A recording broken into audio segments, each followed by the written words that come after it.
Good morning to all of you. Today, the contents to be done is meaning of fixed capital, meaning of working capital, types of working capital, factors affecting fixed capital requirement, and working capital requirement. Now, already we have known what is a fixed asset.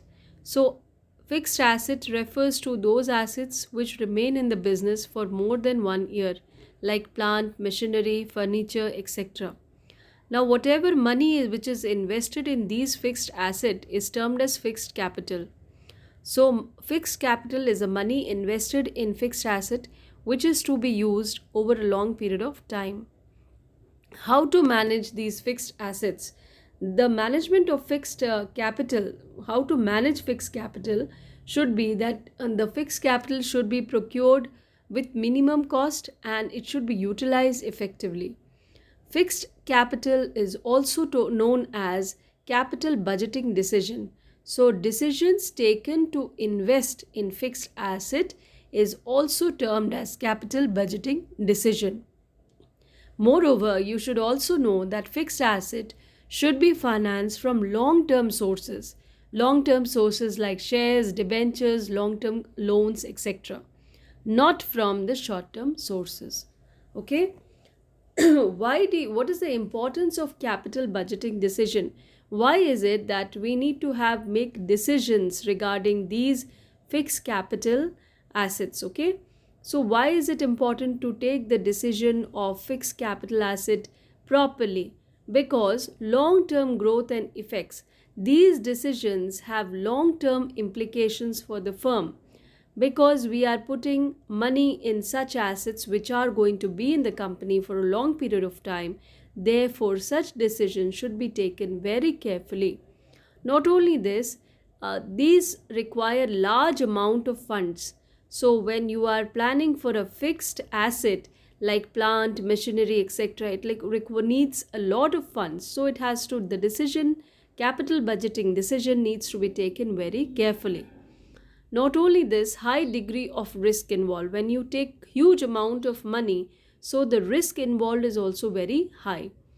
And when you have already taken a decision, so it cannot be reversible. So it irreversible decisions. When you are taking a machine, factory, building, etc., so these decisions cannot be reversed very quickly. Therefore, it is necessary that when you are taking capital budgeting decisions, you take it with a lot of precautions. You think about it and then you have to take it. So therefore, it is important. These are the importance of capital budgeting decisions. Okay. Factors affecting the requirement of fixed capital. Now, how do you decide how much of fixed capital you need for the company? It will depend, number one, on the nature of business. So if a particular business is of manufacturing concern, like land or building, plant, machinery are required in these manufacturing concerns because their manufacturing is happening. However, when you're talking about trading concerns, the requirement of these fixed capital will be less because there's no manufacturing there, there's no production there. So in whichever company, if there is more of production happening, so the requirement of fixed capital will be more. Scale of operation, large scale of operation will require more fixed capital and vice versa. Choice of techniques. Companies using capital intensive techniques. Capital intensive technique means using more of machines. Okay. So companies which are using more of machines require more of fixed capital. However, if companies are using more of labor intensive enterprises, that is more of labor, so in labor you need not use more of fixed capital. Next, technological upgradation. Companies which are less affected by technological upgradation, like furniture based companies, require less fixed capital. Companies which need upgradation, technological upgradation again and again, they need more of fixed capital, like computer based companies which need to be upgraded every now and then. Next is growth prospects. Companies with growth plans need more fixed capital. Diversification, if companies choose to diversify its operation, diversify means it is working in one company and then it wants more products to be produced. So if companies choose to diversify its operations, then it needs more fixed capital and vice versa. Example, tech, a textile company starts electronic business. So a company which is in textile now has started in electronic business, so it needs more of fixed capital. Just look into all the factors in this nature of business, scale of operation, choice of technique, all these. Just have a look at this. Then we will go to the next page.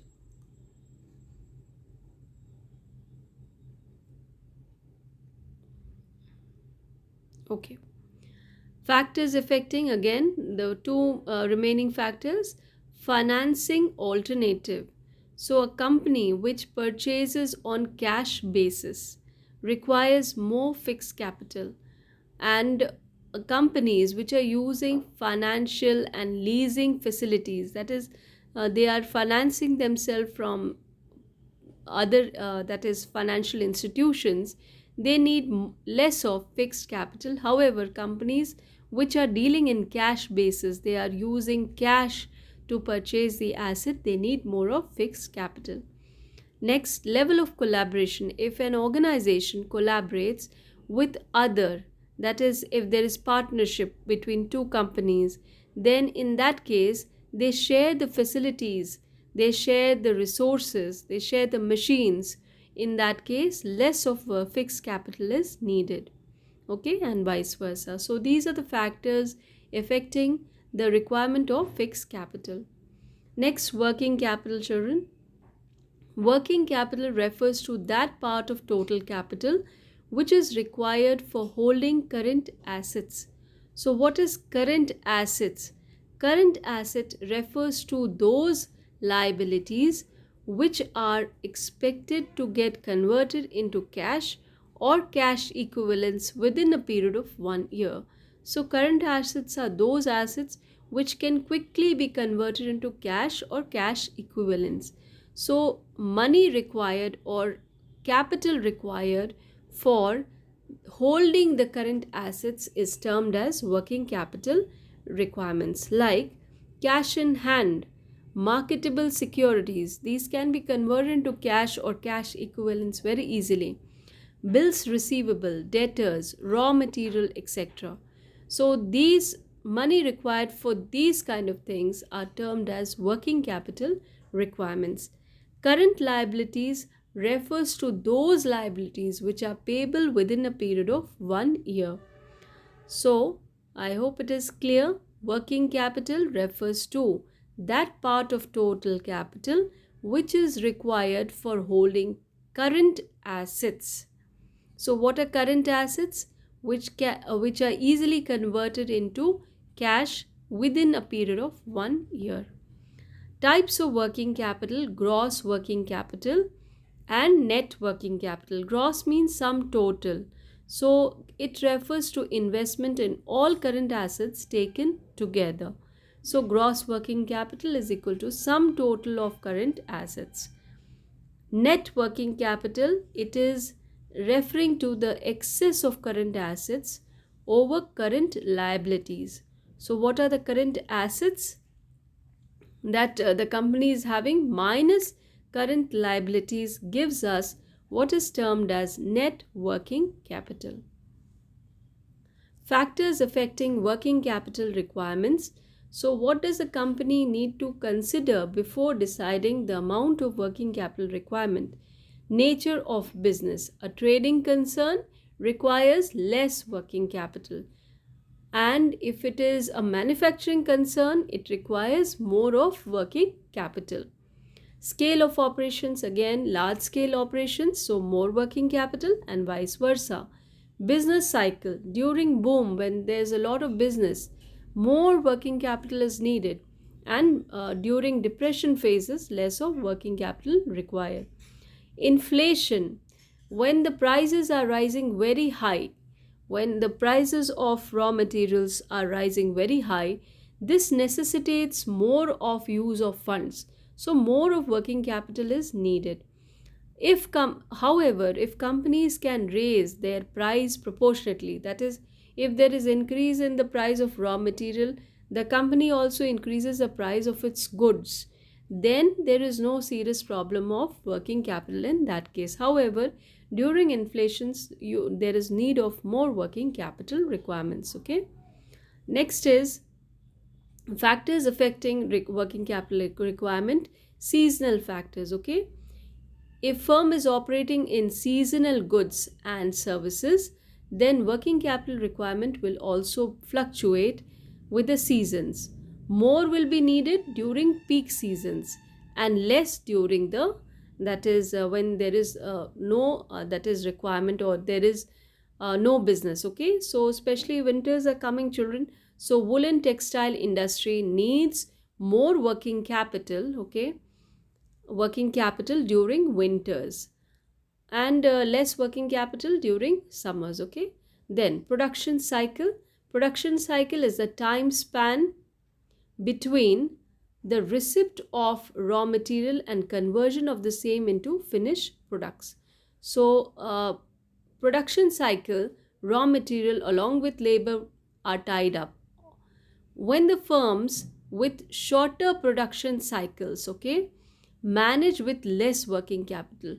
So production cycle, if it is more, that is more time is required to manufacture the goods from the time when the raw material is dropped in the company till the conversion into a product. If the time frame is more, then more of working capital needed.